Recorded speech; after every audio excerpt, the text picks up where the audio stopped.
क्या आपने कभी सोचा है कि कोई ऐसा इंसान जो करोड़ों की दौलत, आलीशान जिंदगी, बड़े बड़े नेताओं और उद्योगपतियों के बीच पला बढ़ा हो, वो एक दिन सब कुछ छोड़कर सन्यासी बन जाए?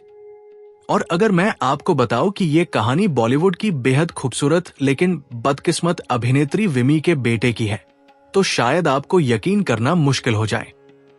हमराज फिल्म की चमकती हुई स्टार विमी, जिनकी जिंदगी का अंत बेहद दर्दनाक हालात में हुआ, उनके बेटे रजनीश अग्रवाल ने एक ऐसा रास्ता चुना जो ग्लैमर और दौलत से बिल्कुल अलग था।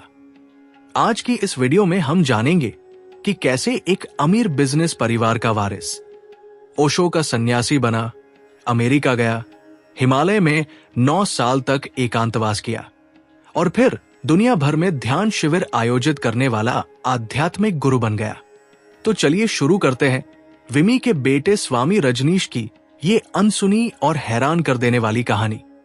रजनीश अग्रवाल का जन्म कलकत्ता के एक बेहद समृद्ध और प्रभावशाली परिवार में हुआ था। ये वही दौर था जब बड़े उद्योगपतियों के घरों में शानो शौकत किसी राजमहल से कम नहीं होती थी। बचपन से ही रजनीश ने वो जिंदगी देखी जिसका सपना आम लोग देखते हैं। आलीशान बंगले, महंगी गाड़ियां, बड़े सामाजिक समारोह और देश के नामी लोगों से मेलजोल, ये सब उनके लिए सामान्य बात थी। परिवार के संबंध कई बड़े बिजनेस घरानों से थे और राजनीति के ऊंचे गलियारों तक उनकी पहुंच थी। शिक्षा के लिए उन्हें दार्जिलिंग के प्रतिष्ठित सेंट पॉल स्कूल में भेजा गया। वहां उन्होंने शुरुआती पढ़ाई की। इसके बाद उन्होंने आर्किटेक्चर की डिग्री हासिल की। पढ़ाई पूरी करने के बाद उन्हें एक बड़ी कंपनी में शानदार नौकरी मिली।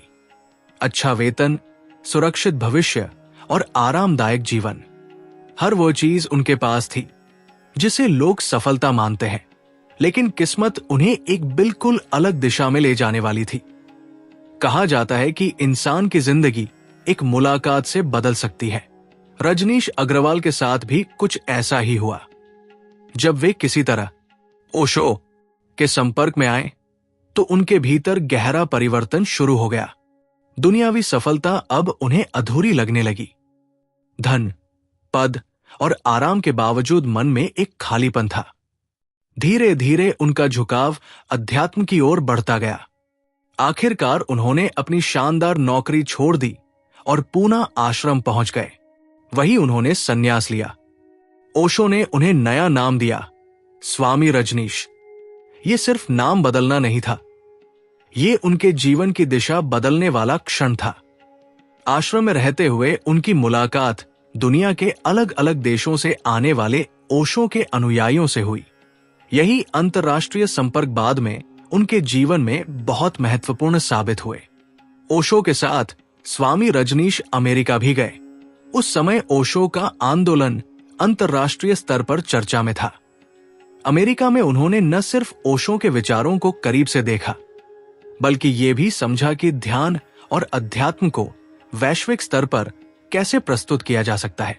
लेकिन समय बदला, परिस्थितियां बदली और फिर ओशो के देहांत के बाद स्वामी रजनीश भारत लौट आए। ये वापसी उनके जीवन का दूसरा बड़ा मोड़ थी। भारत लौटने के बाद उन्होंने भीड़ भाड़ से दूर जाने का फैसला किया। उन्होंने हिमालय की शरण ली। उनकी वेबसाइट के अनुसार वे किसी अज्ञात स्थान पर लगातार 9 वर्षों तक एकांतवास में रहे। कल्पना कीजिए, एक ऐसा व्यक्ति जो कभी हाई सोसाइटी का हिस्सा था, जो आलीशान जीवन जीता था, जो विदेशों की यात्राएं कर चुका था, वो हिमालय की खामोशी में खुद को खोज रहा था। इन 9 वर्षों में उन्होंने ध्यान, साधना और आत्मचिंतन को अपना जीवन बना लिया। कई लोगों के लिए यह फैसला अजीब हो सकता है, लेकिन उनके लिए यही सच्चा रास्ता था। एकांतवास के बाद ओशो के विदेशी अनुयायियों ने उनसे आग्रह किया कि वे फिर से लोगों के बीच आएं और ध्यान का संदेश फैलाएं। सन 2007 से उन्होंने विश्व भ्रमण शुरू किया। धीरे धीरे वे दुनिया के 80 से अधिक बड़े शहरों में ध्यान शिविर आयोजित करने लगे। यूरोप, अमेरिका, एशिया और कई अन्य देशों में उनके कार्यक्रम हुए। हजारों लोगों ने उनके ध्यान सत्रों में भाग लिया। विमी का बेटा अब सिर्फ एक उद्योगपति परिवार का वारिस नहीं था, वो एक अंतर्राष्ट्रीय आध्यात्मिक शिक्षक के रूप में पहचाना जाने लगा था। स्वामी रजनीश की जिंदगी का एक रोचक पहलू यह भी है कि समय के साथ उनके और ओशो के विचारों में कुछ मतभेद सामने आए। हालांकि उन्होंने ओशो से बहुत कुछ सीखा, लेकिन बाद में अपनी अलग आध्यात्मिक दिशा विकसित की। कहा जाता है कि वे गोवा में अपना आश्रम स्थापित करना चाहते थे, लेकिन वहां उन्हें अपेक्षित अनुमति नहीं मिल सकी। इसके बाद एक दूसरे देश ने उन्हें आश्रम खोलने की अनुमति अपेक्षाकृत आसानी से दे दी। यहीं से उनकी अंतर्राष्ट्रीय पहचान और मजबूत होती चली गई। दोस्तों, ये कहानी सिर्फ एक व्यक्ति की नहीं है, ये कहानी है दो बिल्कुल अलग दुनियाओं के बीच के सफर की। एक तरफ थी हमराज की खूबसूरत अभिनेत्री विमी, जिनकी जिंदगी संघर्ष और बदकिस्मती में खत्म हुई। दूसरी तरफ उनका बेटा, जिसने दौलत, आराम और हाई सोसाइटी की जिंदगी छोड़कर अध्यात्म का रास्ता चुन लिया। कई लोग पैसे के लिए पूरी जिंदगी मेहनत करते हैं, लेकिन रजनीश अग्रवाल ने वो सब छोड़ दिया जो उन्हें जन्म से मिला था। आज वे स्वामी रजनीश के नाम से जाने जाते हैं और दुनिया भर में ध्यान और अध्यात्म का संदेश दे रहे हैं। आपको क्या लगता है, क्या इतनी बड़ी दौलत छोड़कर संन्यास लेना आसान होता है? अपनी राय कमेंट में जरूर लिखिए।